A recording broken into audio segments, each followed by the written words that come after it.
السلام علیکم پیارے بچوں، 6 کلاس کا چوتھا سبق ہم شروع کرنے جا رہے ہیں۔ لیکچر اس کا پہلا ہے ہمارے پاس، صفحہ نمبر 19، 20 اور 22 آج ہم پڑھیں گے۔ سب سے پہلے آپ شاعر کا تعارف لیجیے۔ اس کے شاعر کا نام ہے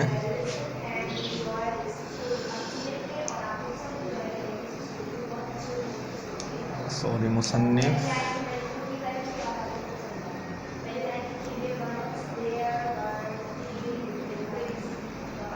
شیخ فرید الدین عطار۔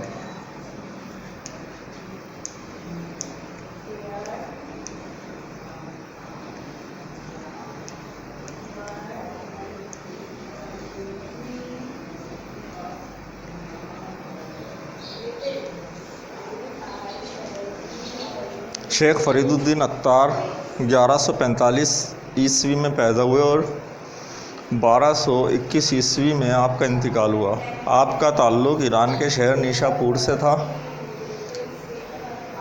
دنیا کے عظیم ترین ادیبوں میں شمار کیے جاتے ہیں۔ ان کی تصانیف نے بعد میں آنے والے بے شمار مصنفوں کو متاثر کیا، جن میں علامہ اقبال بھی شامل ہیں۔ یہ سبق شیخ عطار کی فارسی نظم میں بیان کی ہوئی داستان منطق الطیر کا خلاصہ ہے۔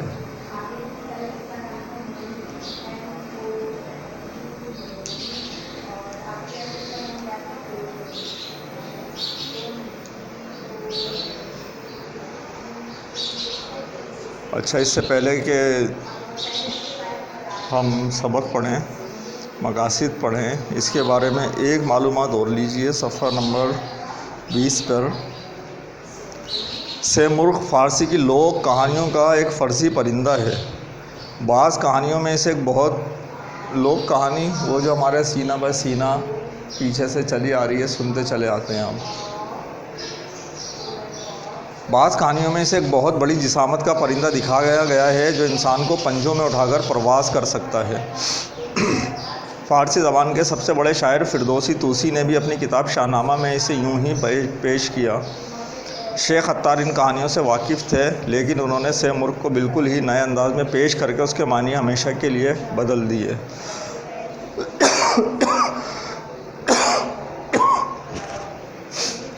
معذرت چاہتا ہوں۔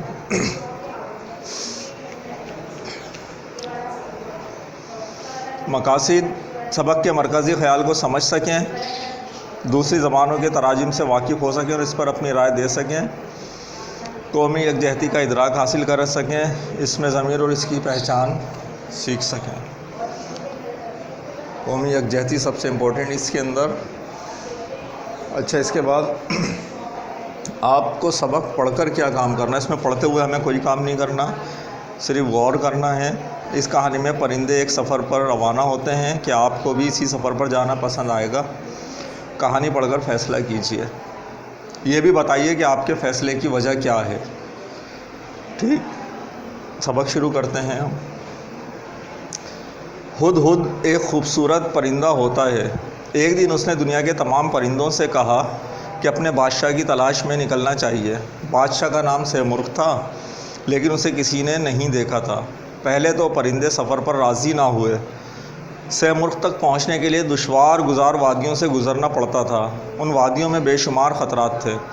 ہو سکتا تھا کہ کئی پرندے اپنی جانوں سے ہاتھ دھو بیٹھتے۔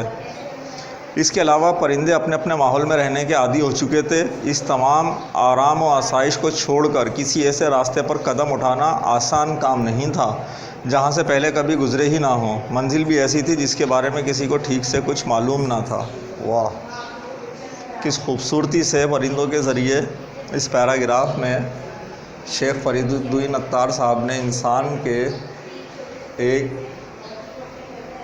ایرر کی طرف اشارہ کیا ہے، جسے ہم کہتے ہیں فیئر آف انناؤن۔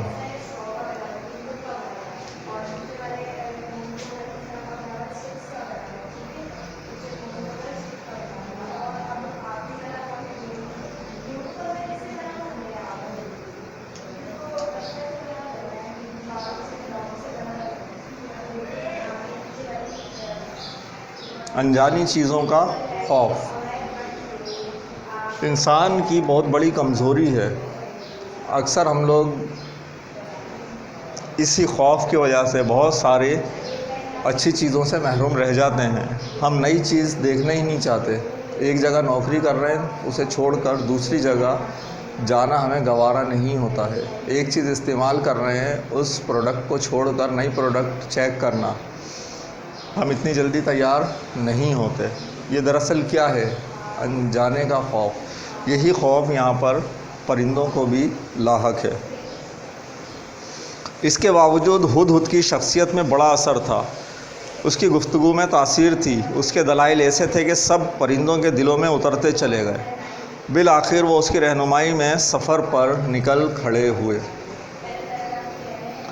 اس سفر کے دوران وہ 7 وادیوں سے گزرے. وادی نمبر 1،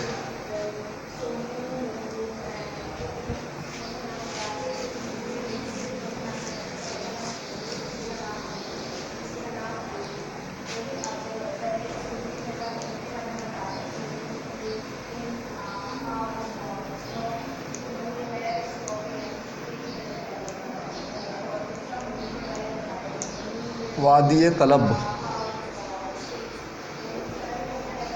اس وادی میں سب سے بڑی مشکل یہ تھی کہ کچھ اندازہ نہ ہوتا تھا کہ یہ کتنی دور تک پھیلی ہوئی ہے یا اس میں سے گزرنے کے لیے کتنا عرصہ درکار ہے. اسے طے کرنے کا سب سے بہتر طریقہ یہ تھا کہ سیمرغ کے سوا دوسری ہر چیز کا خیال دل سے نکال دیا جائے. پروانے کی طرح شمع پر جل مرنے کی مشق کی جائے، کیونکہ یہ مشق اگلی وادی میں بہت کام آنے والی تھی. اچھا بچوں، سبق کو پڑھتے ہوئے آپ کو خیال کیا رکھنا ہے؟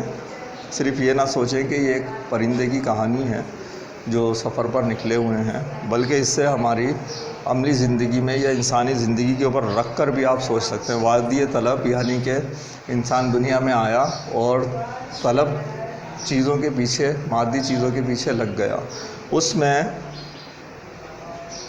پوری زندگی گنوا دیتا ہے. مرتے دم تک کتنی 70 80 100 سال بھی اگر عمر ہے تو آپ دیکھیں کہ ہمارا جو زیادہ تر گول ہوتا ہے، پیسے کما رہے ہیں، گھر بنا رہے ہیں، اس میں لگے پڑے ہیں دنیاوی چیزوں میں.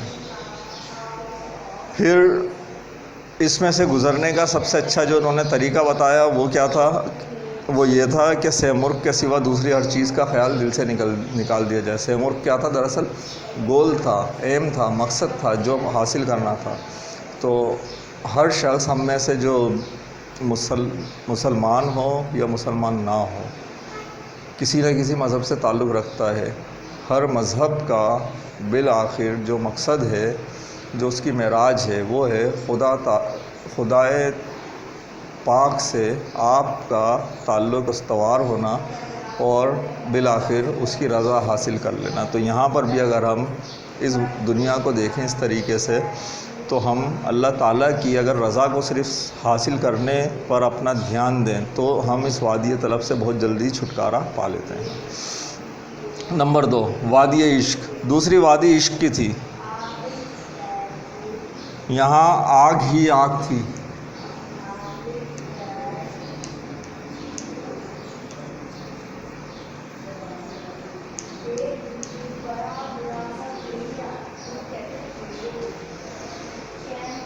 ہر طرف شعلے بلند ہو رہے تھے. جن پرندوں کی فطرت میں واپس لوٹ جانے کا رجحان تھا وہ یہاں سے آگے نہ بڑھ سکے. جو دھن کے پکے تھے صرف وہی اس وادی سے گزر سکے. انہیں شعلوں نے ایک نئی زندگی دی. شخصیت میں جتنی کمزوریاں پیدا ہو گئی تھیں انہیں دور کر دیا. ہر پرندے کی اصل فطرت نکھر کر سامنے آ گئی. یہ بات اگلی وادی میں قدم رکھنے کے لیے بڑی ضروری تھی. نمبر 3،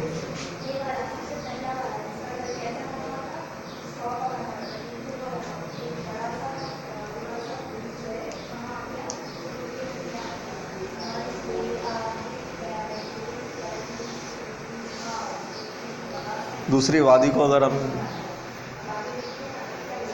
دیکھیں، وادی عشق، تو وہی اللہ تعالیٰ کے عشق سے اگر ہم اس کو جوڑ دیں تو یہ وادی کیا تھی؟ یہاں آگ ہی آگ تھی. اللہ تعالیٰ کی راہ پر جو چل پڑتا ہے، دنیا میں بے شمار مسائل اس کے سامنے آتے ہیں، کیونکہ لوگوں کو سچائی اور حق اتنی جلدی ہضم ہوتا نہیں ہے. لیکن اگلی وادی کے لیے ضروری ہے، آپ کے زندگی کا جو اگلا مقصد ہے اس میں جب آپ مشکلوں میں پڑتے ہو تو ہی آپ